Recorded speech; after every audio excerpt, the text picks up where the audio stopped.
समय सभी का डिफरेंट रहता है। आप हँस रहे हैं, हो सकता है कोई इसी समय के अंदर बहुत रो रहा हो, बहुत तकलीफ में हो। और जब आप तकलीफ में हो तो हो सकता है किसी की उस वक़्त इतनी खुशी हो, इतना खुश हो कि वो अपनी खुशी को ज़ोर-ज़ोर से बयाँ कर रहा हो।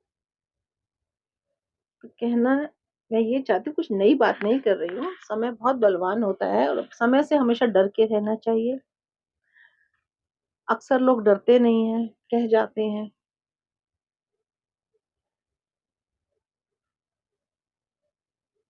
हमें ईश्वर ने सब कुछ दिया है, 2 हाथ, 2 पैर, 2 आँखें, 2 कान सुनने के लिए और 1 ज़ुबान। यही सबसे खतरनाक चीज़ है, ज़ुबान। यही इंसान को मारती है और यही बनाती है। तो थैंक यू बोलें गॉड को, भगवान को थैंक यू बोलें। और एक बात कहूँ, अपने पेरेंट्स को ज़रूर बोलें, क्योंकि पेरेंट्स ने सारी ज़िंदगी आपके साथ नहीं रहना है। आपके लिए बहुत कुछ किया उन्होंने, बहुत कुछ। जो आप अपने बच्चों के लिए करते हैं ना, तो वही उन्होंने आपके लिए किया है। आपने कोई नई चीज़ नहीं की है इस दुनिया में, बच्चे पैदा करके या बच्चे पाल के। कुछ नया नहीं किया आपने। ये सदियों से हर माँ-बाप कर रहे हैं। तो शुक्रिया कीजिए उस भगवान का। ये बात मैं क्यों कहना चाह रही थी, अभी 2 दिन पहले मैं ऐसे ही मार्केट की तरफ जा रही थी, थोड़ा मौसम, थोड़ा शाम का टाइम थोड़ा-सा हल्का ठंडा था। तो एक बच्चा आइसक्रीम के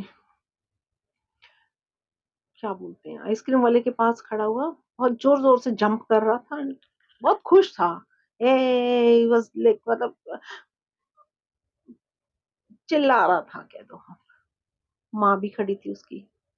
तो एक से आप दूर से देखते हैं ना, तो एक दिमाग में चीज़ आती है, यार कितना शोर कर रहा है ये बच्चा, कैसे जंप कर रहा है? मेरे भी आई। जैसे ही उसके पास गई, पास से निकली, तो देखा बच्चा ब्लाइंड था।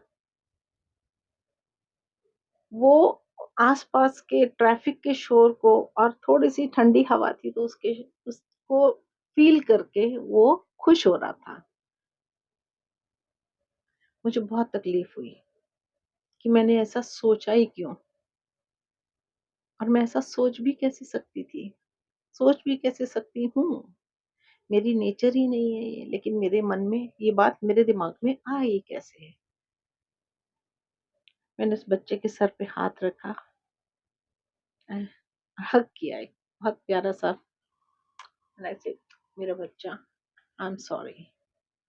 पता है, आप किसी के सामने सॉरी कह दीजिए, बात बेशक ना बताइए। सॉरी कहना मेरे हिसाब से बहुत मायने रखता है, क्योंकि आपने सॉरी बोला ना, तो ईश्वर ने सुना। आपने गलती की ना, तो ईश्वर ने सुनी। आपने माफ़ी माँगी है, तो ईश्वर ने सुनी है आपकी माफ़ी। किसी इंसान के लिए आपकी माफ़ी का बेशक महत्व ना हो, लेकिन ईश्वर के लिए बहुत इम्पोर्टेंट है वो माफ़ी। चलिए, ऐसे दिमाग में आई कि आपसे एक बात शेयर करूँ, तो मैंने कर दी।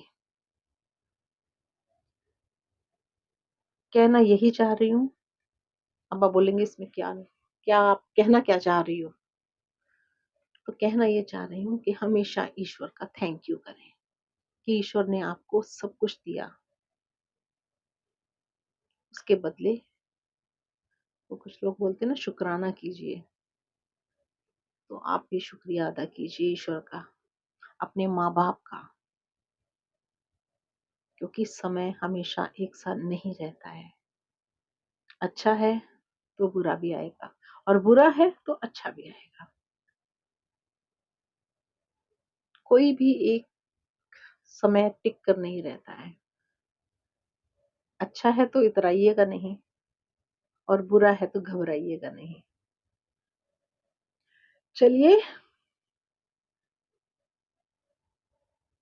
टेक केयर, खुश रहें आप सब लोग and bye bye. God bless you.